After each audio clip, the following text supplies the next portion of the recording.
Students class 9th। इससे पहले video में हमने पढ़ा था शब्द विचार। तो आज का आपका टॉपिक है वाक्य विचार। तो हम शुरू करने जा रहे हैं इसे। वाक्य विचार।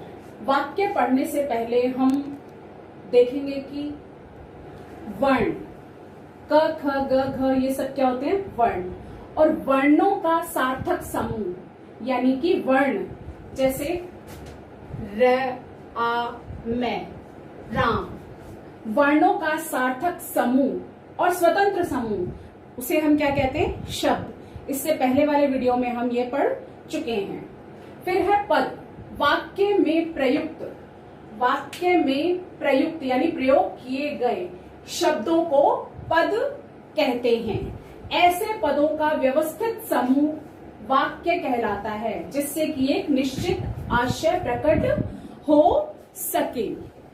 यानी कि अगर आप कोई वाक्य लिखते हैं, शब्दों का समूह, वो सार्थक है, व्याकरणिक नियमों की इकाई में बंधा हुआ है, तो वह क्या कहलाता है, वाक्य कहलाता है। वाक्य में प्रयुक्त शब्दों को पद कहते हैं। और ऐसे पदों का व्यवस्थित समूह, व्यवस्थित मतलब जो पहले कर्ता क्रिया यानी कि क्रमवार लगे हों, अपनी अपनी जगह पर हो, अपने अपने स्थान पर हो, व्यवस्थित रूप में हो, और जिनका एक निश्चित अर्थ प्रकट हो रहा हो, उसे हम क्या कहते हैं, पद या वाक्य कहलाता है वो। जैसे पूर्व दिशा में सूर्योदय हो रहा है, यह एक वाक्य है और इसका एक निश्चित आशय स्पष्ट हो रहा है, प्रकट हो रहा है कि पूर्व दिशा में सूर्य उदय हो रहा है।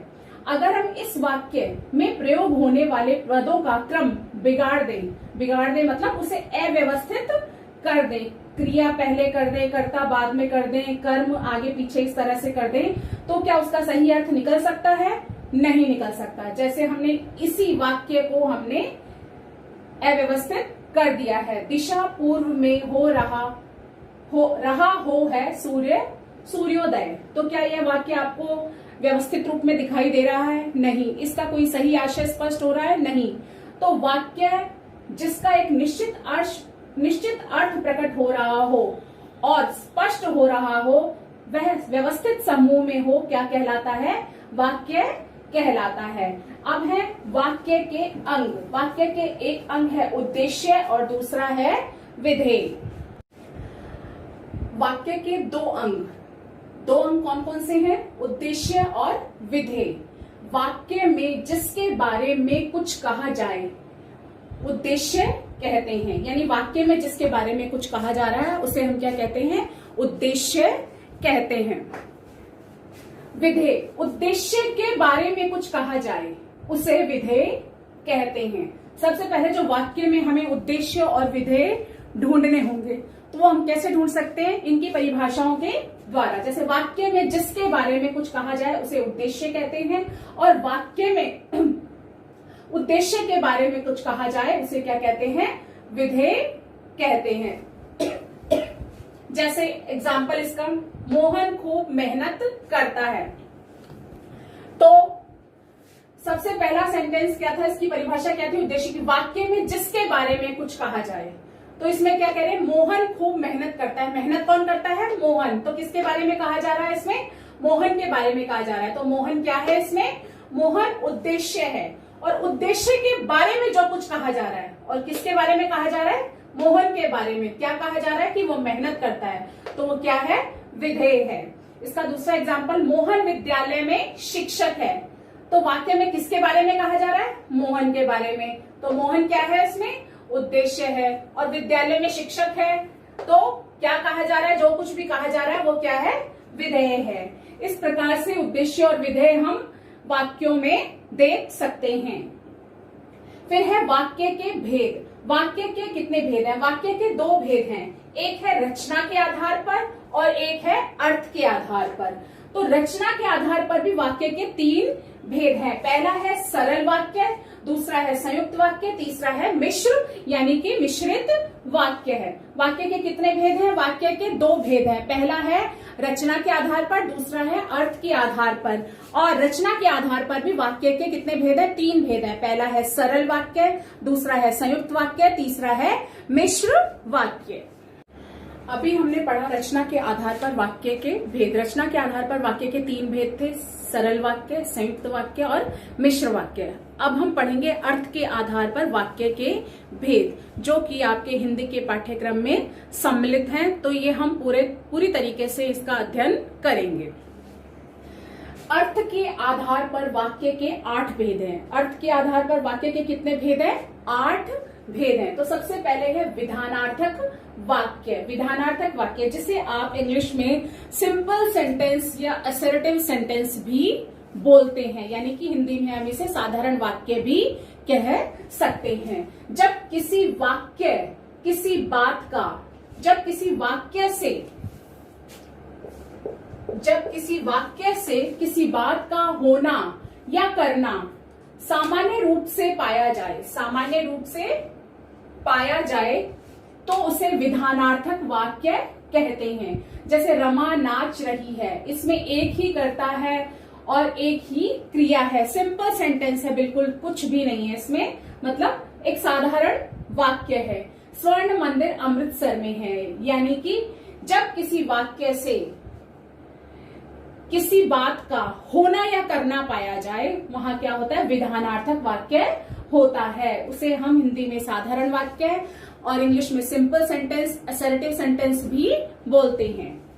दूसरा है निषेधार्थक वाक्य। निषेधार्थक वाक्य मतलब इंग्लिश में जिसे हम कहते हैं नेगेटिव सेंटेंस, और हिंदी में हम बोलते हैं उसे नकारात्मक वाक्य। जिस वाक्य में किसी क्रिया के न होने का बोध हो उसे निषेधार्थक वाक्य कहते हैं, यानी कि जहां पर नकारात्मकता का बोध हो रहा हो। जैसे मैंने उससे वह पुस्तक नहीं ली, क्या आ रहा है इसमें? नहीं ली, नकारात्मकता आ रही है। वह सहायता नहीं करेगा, तो यहाँ पर क्या है? नकारात्मकता का बोध हो रहा है। इसे हम कहते हैं निषेधात्मक या निषेधार्थक वाक्य या नकारात्मक वाक्य है।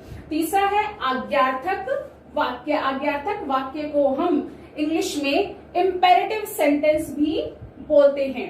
क्या बोलते हैं? इम्पेरेटिव सेंटेंस, यानी कि जिसमें किसी को हम आज्ञा दे रहे हैं, आदेश दे रहे हैं, उपदेश दे रहे हैं। जिस वाक्य में आज्ञा, आदेश या उपदेश दिया गया हो उसे आज्ञार्थक वाक्य कहते हैं। जैसे अब हम आज्ञा दे रहे हैं, वहां बैठो, आप बाहर चले जाइए, इसमें क्या है? आदेश या आज्ञा का बोध हो रहा है इन वाक्य को बोलते समय, तो आज्ञार्थक वाक्य कहलाते हैं। ऐसे वाक्य क्या कहलाते हैं? आज्ञार्थक वाक्य कहलाते हैं। और इसे हम इंग्लिश में इंपेरेटिव सेंटेंस भी बोलते हैं। नंबर 4 पर है प्रश्नार्थक वाक्य। प्रश्नार्थक, जैसा कि आपको इसके नाम से ही पता चल रहा होगा, प्रश्नार्थक मतलब प्रश्नवाचक। जिस वाक्य में कोई प्रश्न किया गया हो उसे प्रश्नार्थक वाक्य कहते हैं। जैसे आप यहाँ क्या करेंगे, आप कहाँ जा रहे हैं, आप क्या खा रहे हैं, जिसमें प्रश्न किए जाते हैं वो क्या कहलाते हैं? प्रश्नार्थक वाक्य कहलाते हैं। नंबर 5 है इच्छार्थक वाक्य। इच्छार्थक वाक्य, जिस वाक्य में इच्छा अथवा आशीर्वाद प्रकट हो उसे इच्छार्थक वाक्य कहते हैं।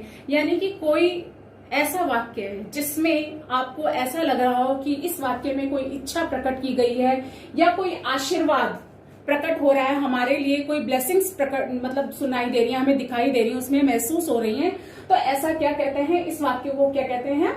इच्छार्थक वाक्य कहते हैं। जैसे काश मैं उड़ सकता, यानी कि ये हमारे अंदर की एक इच्छा है जो इस वाक्य के माध्यम से प्रकट हो रही है, तो ये कैसा वाक्य है? इच्छार्थक वाक्य है।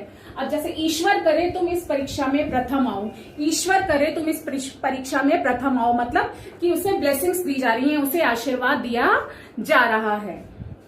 फिर है संदेहार्थक वाक्य। संदेहार्थक मतलब जहां संशय हो, संदेह की स्थिति हो, शक की स्थिति हो, वहां क्या होता है?